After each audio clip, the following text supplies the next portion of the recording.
Assalamualaikum warahmatullahi wabarakatuh. Selamat berjumpa dalam acara NTB Belajar dari Rumah. Sehat, cerdas, membanggakan. Pada kesempatan ini, Ibu akan menyampaikan materi tentang individu, kelompok, dan hubungan sosial. Adapun tujuan pembelajaran kita hari ini adalah 1. Peserta didik mengidentifikasi faktor pembentukan identitas individu dan kelompok secara tepat. Yang kedua, peserta didik dapat mengidentifikasi bentuk-bentuk hubungan sosial di dalam masyarakat secara tepat. Yang ketiga, peserta didik dapat menjelaskan peran institusi sosial dalam menciptakan ketertiban sosial secara tepat. Manusia adalah makhluk sosial, di mana manusia tidak dapat hidup tanpa adanya orang lain.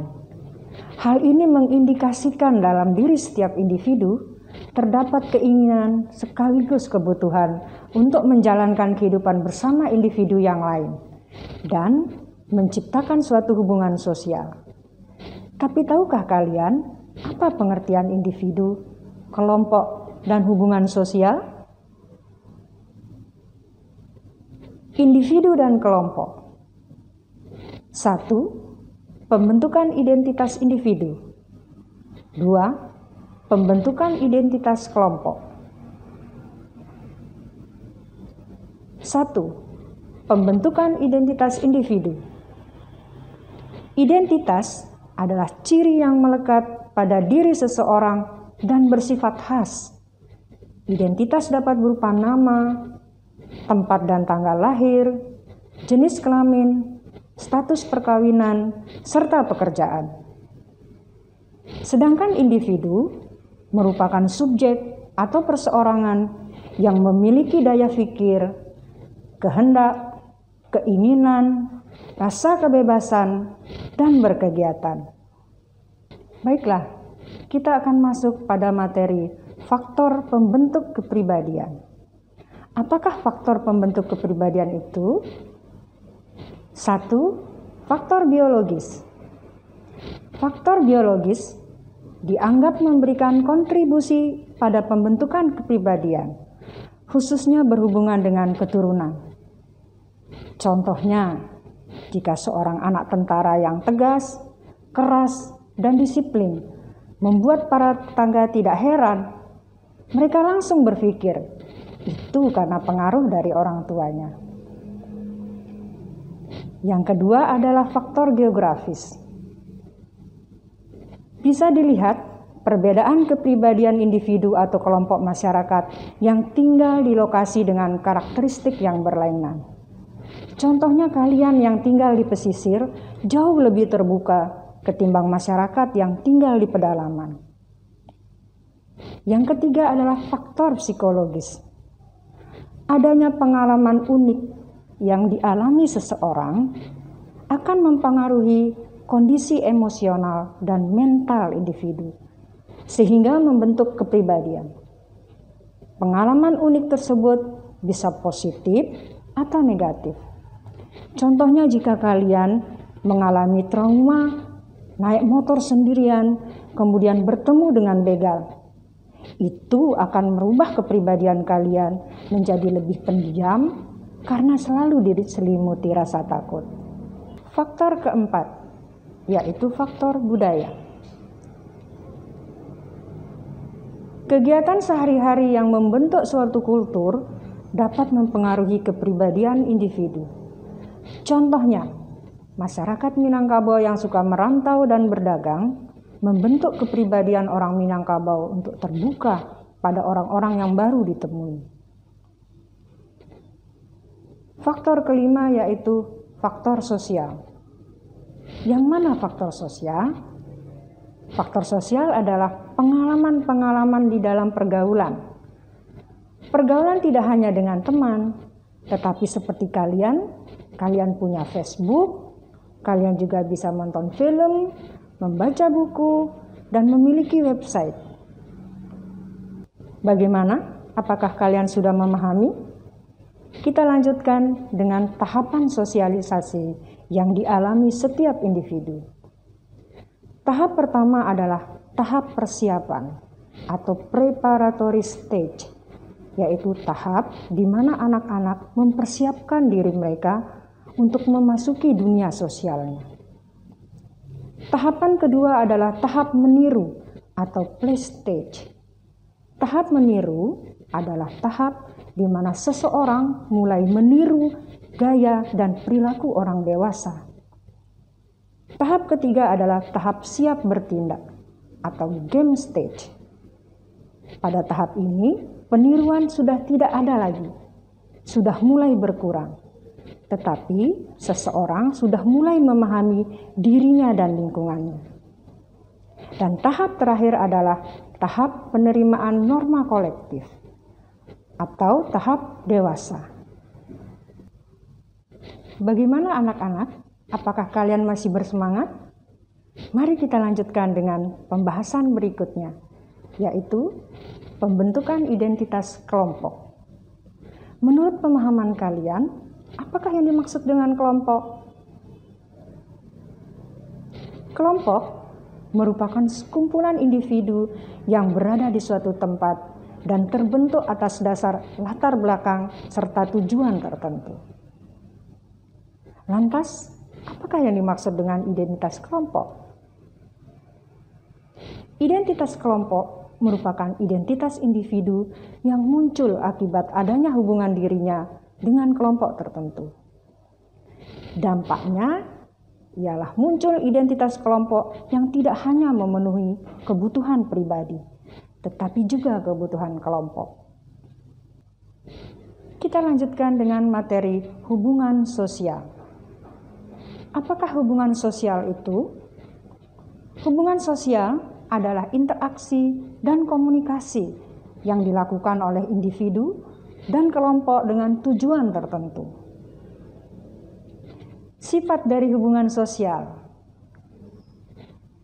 1. Aksidental. Artinya interaksi terjadi secara spontan dan tidak direncanakan. Yang kedua, disengaja. Interaksi bisa terjadi karena direncanakan atau disengaja. Yang ketiga, resiprokal. Artinya interaksi mengandung makna timbal balik antara dua orang atau lebih. Yang keempat, teratur. Artinya interaksi terjadi dengan pola yang sama, konsisten, dan terjadi berulang-ulang. Anak-anak sekalian, kita masuk ke materi faktor yang mempengaruhi hubungan sosial. Faktor yang pertama adalah imitasi atau meniru. Seseorang meniru perilaku orang lain di dalam hubungan sosialnya. Yang kedua adalah sugesti atau memberikan pandangan, pengaruh terhadap orang lain sehingga mengikuti apa yang diperintahkan oleh pemberi sugesti. Yang ketiga adalah simpati, perasaan suka, perasaan sayang kepada seseorang. Yang keempat, identifikasi, yaitu sebuah perasaan yang menjadikan dirinya sama dengan tokoh idolanya. Dan yang terakhir adalah empati. Empati adalah perasaan sayang, suka yang mendalam, melebihi simpati. Anak-anak sekalian, kita masuk ke dalam materi proses hubungan sosial. Dalam proses hubungan sosial, ada proses asosiatif dan disosiatif. Proses asosiatif terdiri dari 1. Kerjasama. Yang kedua, akomodasi atau penyelesaian konflik. Yang ketiga adalah akulturasi, yaitu perpaduan dua kebudayaan yang berbeda, tetapi tidak meninggalkan budaya aslinya. Yang keempat adalah asimilasi, percampuran dua budaya, tetapi budaya yang asli hilang dan muncullah budaya baru. Dan yang terakhir, proses hubungan sosial amalgamasi. Apa itu amalgamasi? Amalgamasi adalah perkawinan campuran. Proses disosiatif, satu kontravensi. Yang kedua, kompetisi. Dan yang terakhir, konflik. Anak-anak sekalian, sekarang kita masuk ke dalam bentuk hubungan sosial. Bentuk hubungan sosial ada 3. 1, hubungan antar individu, seperti kalian dengan teman kalian sebangku. Yang kedua, hubungan antar individu dan kelompok, seperti bu guru dengan kalian sekelas.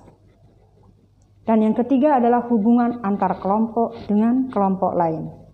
Contohnya 2 tim sepak bola.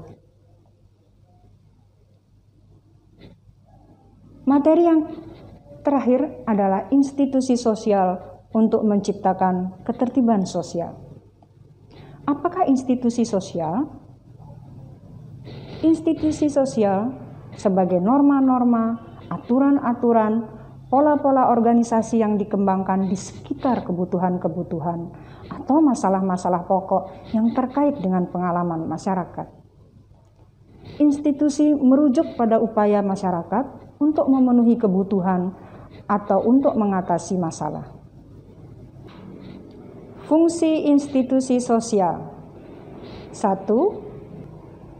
Memberikan pedoman bagi anggota masyarakat.